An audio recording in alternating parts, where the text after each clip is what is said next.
The sea is calm. The surface is wrong. A black oil skin turns the Pacific into a mirror that should not exist. The first fin is not a jump scare. It's a slow question mark cutting the oil.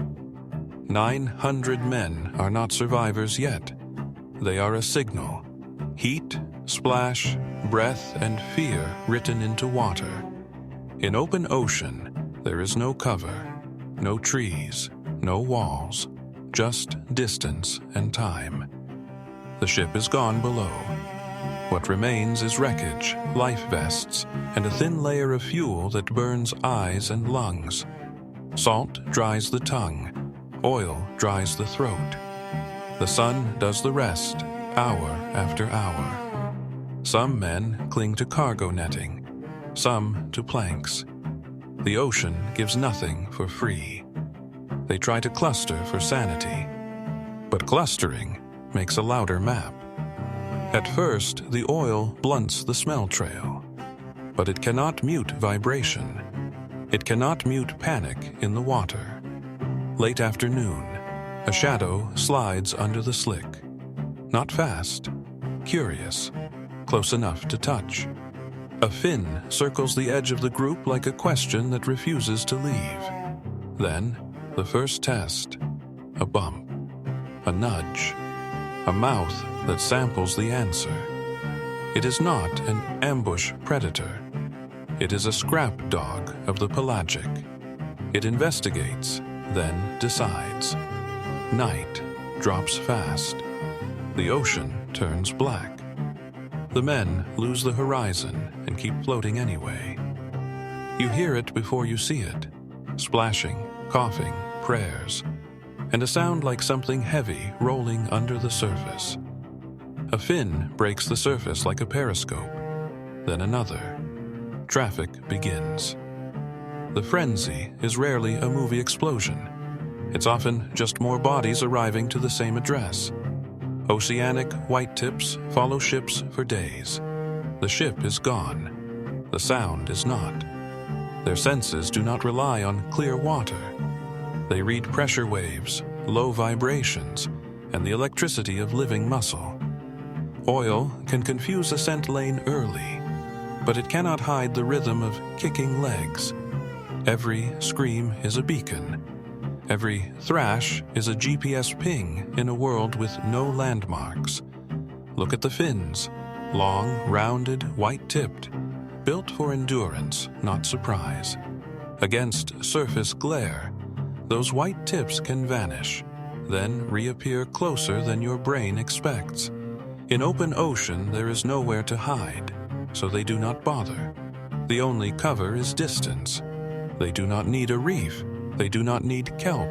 They bring the pressure with them. The method is blunt. Bump, bite, release, circle. Testing, not sprinting. Persistence is the weapon. In 4 days, persistence becomes a schedule. Day 2, skin peels, eyes swell. The sun turns men into slow, drifting noise. Dehydration makes judgment collapse. Men swim for things that are not there. The group fractures. Smaller clusters mean fewer witnesses when something disappears. A fin passes so close, it creates a wake against a man's chest. Then a quiet pull. The kind of pull that does not ask permission. The ocean closes over the space he used to occupy. The group stares at a blank address. Night 2. The sea is a black room. You cannot see what is under you, and you cannot stop thinking about it. Fins appear and vanish like punctuation marks. Not neon, not glowing, just wrong. A shark bumps a vest. The sound is soft. The message is not. The legend says madness. Biology says traffic. More sharks, more tests, more chances for a mistake. One bite is not always fatal, but it makes swimming inefficient. Inefficiency is a death sentence out here.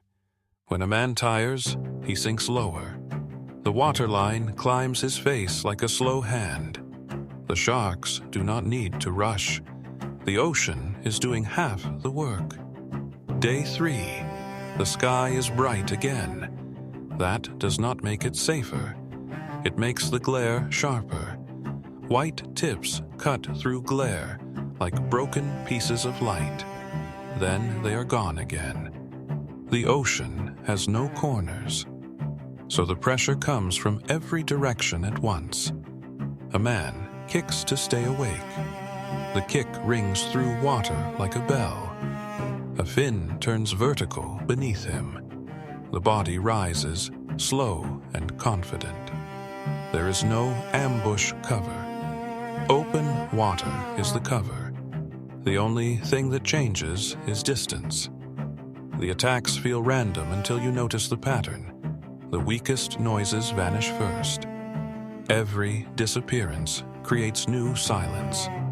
Silence spreads panic faster than sound. By day 4, the men are slower.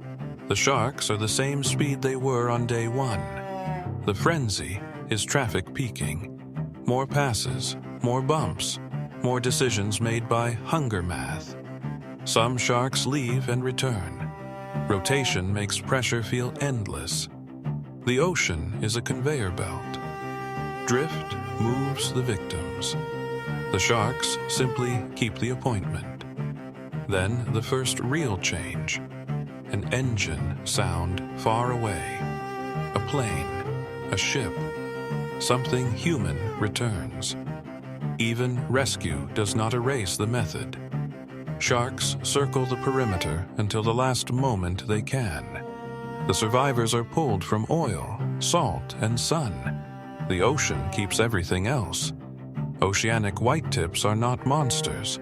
They are built to exploit opportunity in the largest empty habitat on Earth. In open ocean, the nightmare is not speed. It's patience. A predator that never needs to stop asking the same question. If you ever see a white-tipped fin far offshore, remember, it is not lost. It is checking the map. Comment the next case you want under cold light, and subscribe if you prefer nature explained without comfort.